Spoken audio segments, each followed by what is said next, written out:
Hi everyone, and welcome to Papa Hector's podcast. In today's show, we're going to go into the next part of the roots, which is the ancestors. So, if you like the recording, click like or whatever it is, share us on Facebook, and make sure you subscribe. We're on Apple Podcasts, Google Podcasts, and Spotify. And check us out on YouTube too. So we already went through part one of what are the various parts of the roots. Then today what I want to go into is part of the first part, which is the ancestors.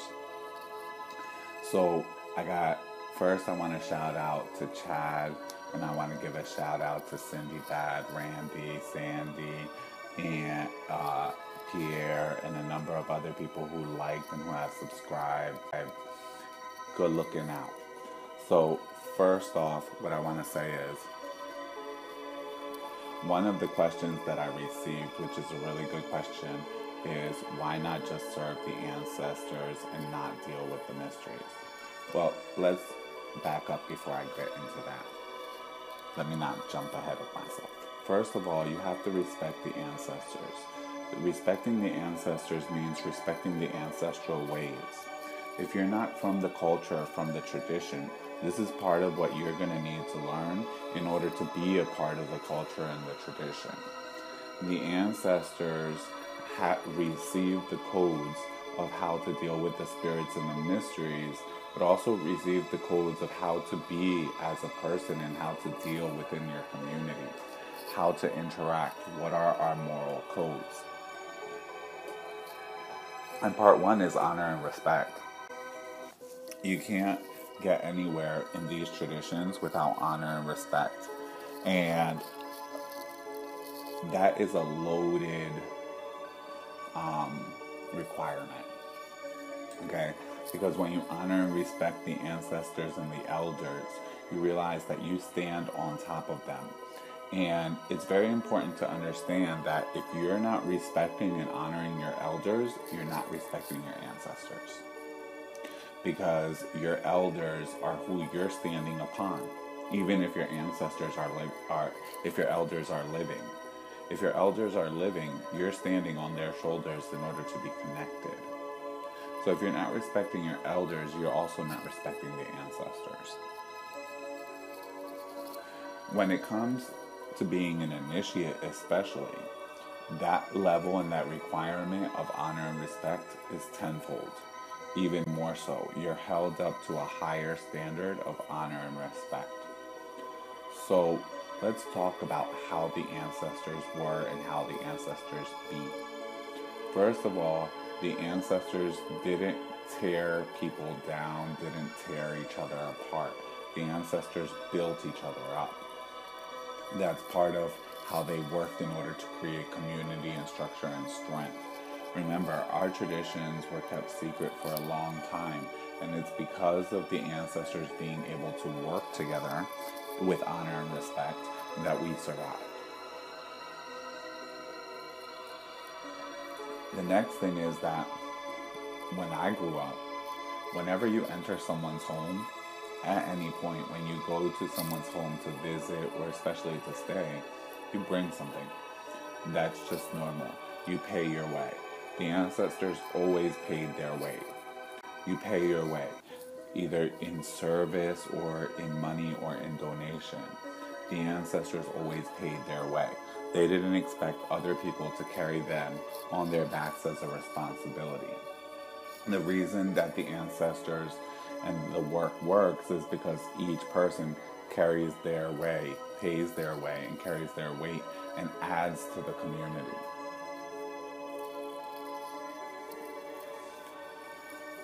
That means that you don't throw your responsibilities of your life or you as a person onto your godparents, onto your spirits, onto your ancestors, onto your mysteries.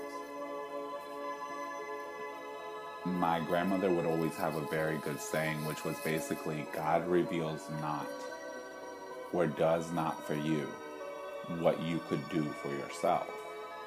AKA, whatever you have the capacity to achieve for yourself, Your ancestors and your spirits are not going to do it for you. Meaning, you may not have the knowledge to accomplish it yet, but if the knowledge is out there and you have the capacity to attain that knowledge, then it's not going to be handed to you from the spirits or the ancestors. They've already given that, and so you must go and seek it. That's within your capacity.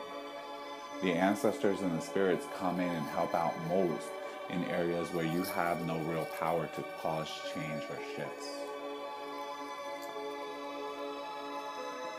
Now, the communities work because they base themselves on honor and respect of the elders, because it's the elders who hold the most knowledge of the ways. Now, picking or actually being put together with the proper teacher, proper elder, is something that only the spirits can bring you to. And there's many obstacles and blockages in that path, which perhaps we'll discuss in another podcast. But when the elders would say to do something, it was their word was law. It was not questioned. Okay? You just did as you were told. Now, people say, well, you shouldn't have blind faith. If you can't trust your elder enough to be able to have blind faith in him or her, then maybe that's not the person for you. That's simple. Okay? Because you should know through and through, with a complete trust and truth, okay, that person has your back. And if you don't know that through and through, the first step is to check yourself. What's wrong with you? Is there something going on with you that's causing you not to be capable of knowing that? If that's the case, actually. And then number 2 is, how have you developed your relationship with your elder? Has it been a relationship of honor and respect, back and forth? You should be able to feel that that person basically is always going to guide you in the right, best direction for your growth and your progress, no matter what.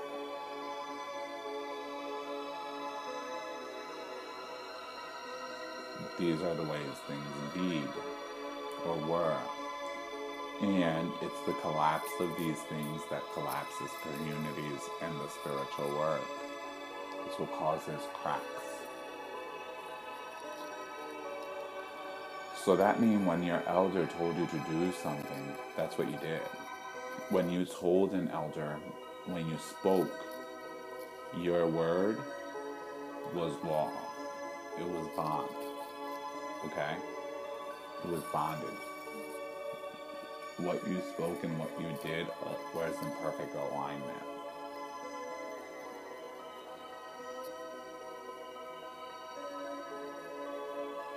And your elders have the capacity to guide you. If your elders don't, then really who put you with that elder?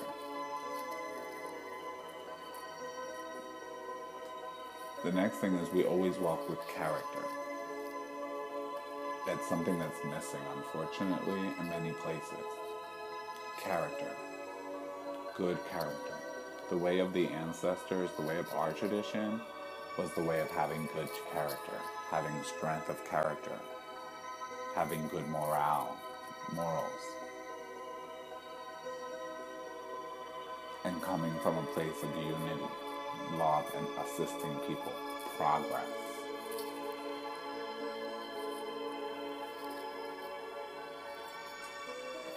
Good character is a process of spiritual evolution. And if you haven't been working on your character, or you're not being shown the path of working on your character, that's an area that's missing for you. So you need to get on that.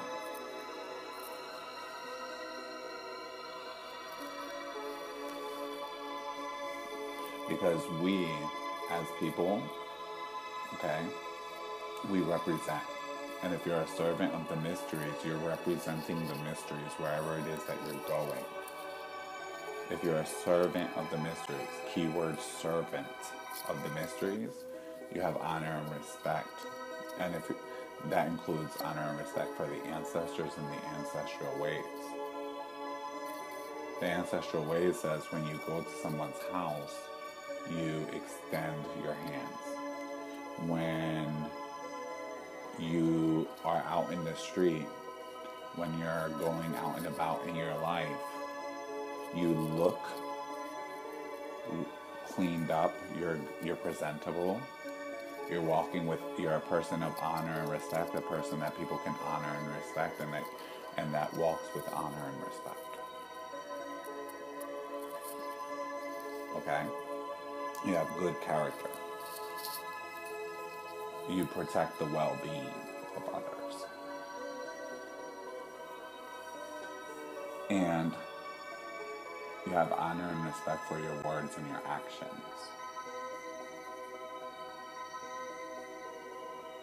The way of the ancestors was also to do whatever it took to assist in the work, in the sacred work. That means that no one was too good to sweep floors, no one's too good to clean or fix a roof. Everyone does what they can. And the way of the ancestors was those in the capacity, those who have the capacity to serve spirit in another way, such as horses, such as mediums, etc. If you don't have that capacity, then you do as much as what you can do to allow that person to focus on what they're good at, on what their capacity is that you don't have. The way of the ancestors is loyalty. Loyalty means, very simply, you're loyal to your ancestors, you're loyal to your mysteries, you're loyal to your elders. When you need help, when you need assistance, who you go to is your elders first. Your elders are your guide. They're your guide here in life. When you're unsure what to do in your life, you check with the elders first. Don't assume yourself a grown-up when you're still a child. A very common mistake. Assuming yourself a grown-up when in reality you're still a child. In these traditions, it takes many years to grow up. You support, meaning you support the work. So you support your elders' work. You do whatever you can to support that, but you also support the spiritual work by being a person that can be of honor and respect to show what the spiritual work can do to the people at large, and B, when you see someone who needs help, you send them to the people who have helped you.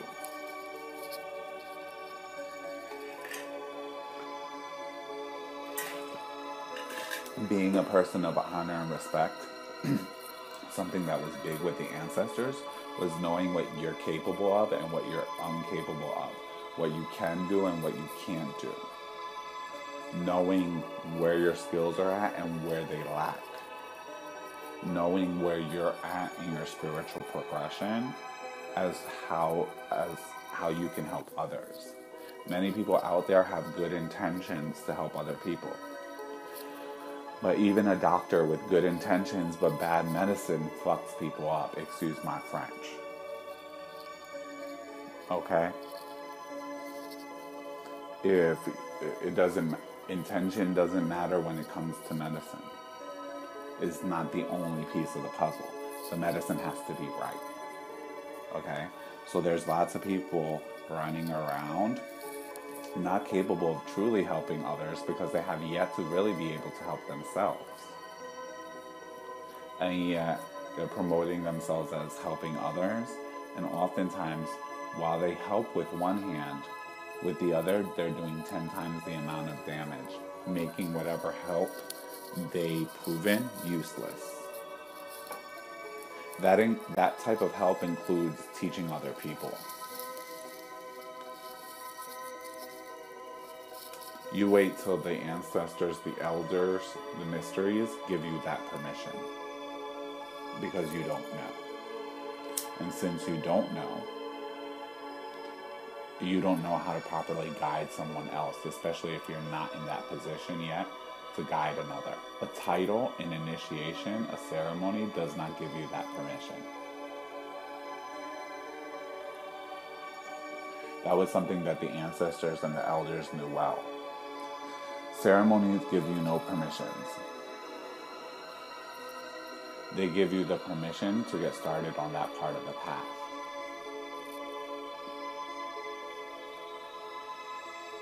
But they do not give you the permission to teach others, work for others, help others, assist others, or anything of that nature, because very often that's the beginning of the path. But very often people take ceremony and run off to do the work. But oftentimes they cause just as much harm as good, and very often people will end up getting resolved. But why should they have gone through the mess in order to have gotten there? Because someone's ego had gotten too large for themselves.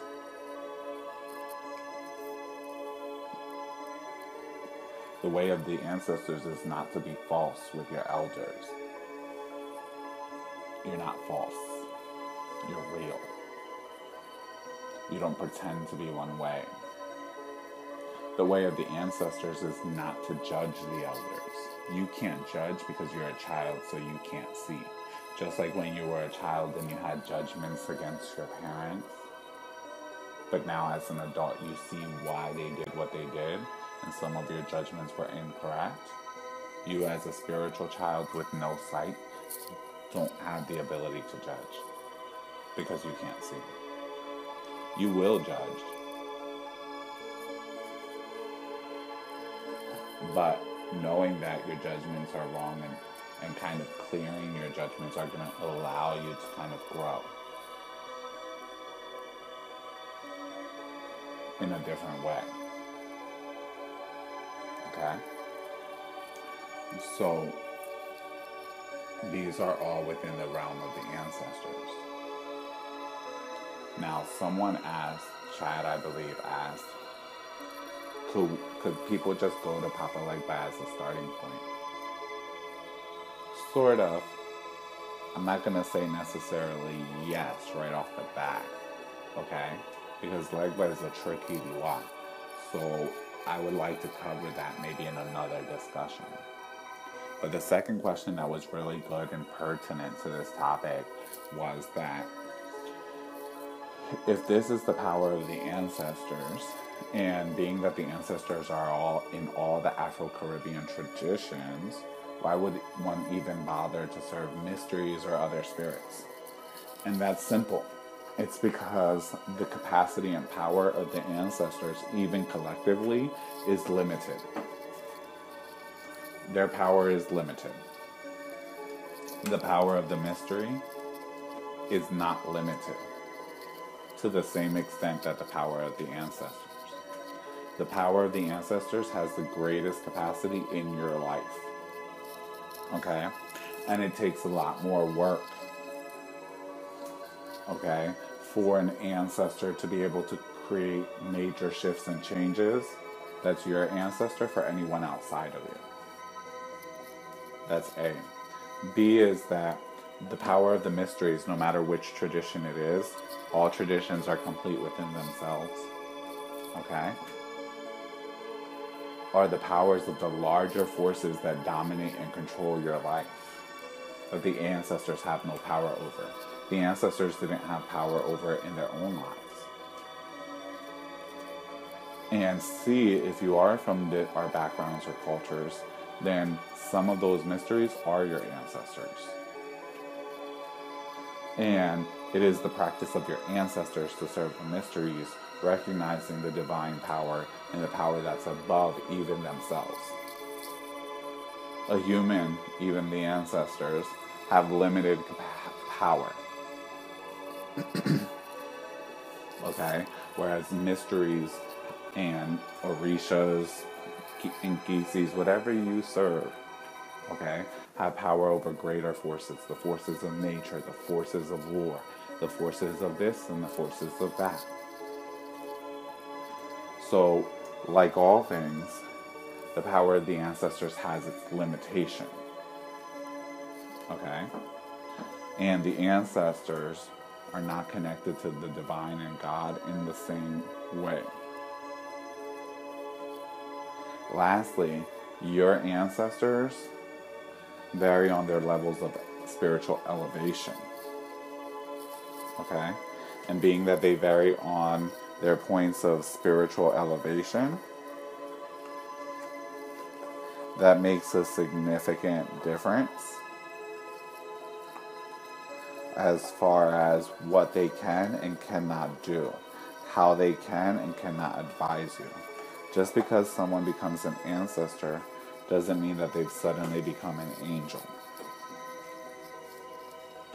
So these are the many reasons why we continue, and the ancestors are just one point of the path towards spiritual power, development, and growth. So I hope that answers your question. And like always, I look forward to more of your questions, emails. Send us stuff as far as questions and topics. We love to talk about them. Little by little, I'll be getting through as many as I can.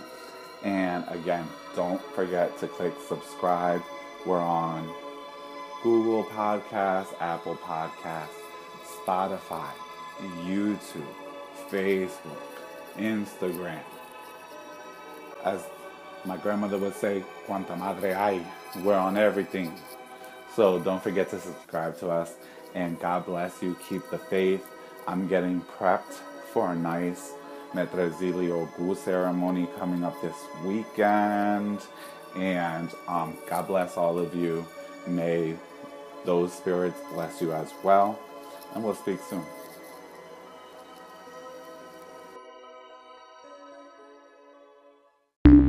The podcast you just heard was published with Anchor.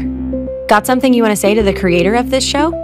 Send them a voice message using the Anchor app, free for iOS and Android.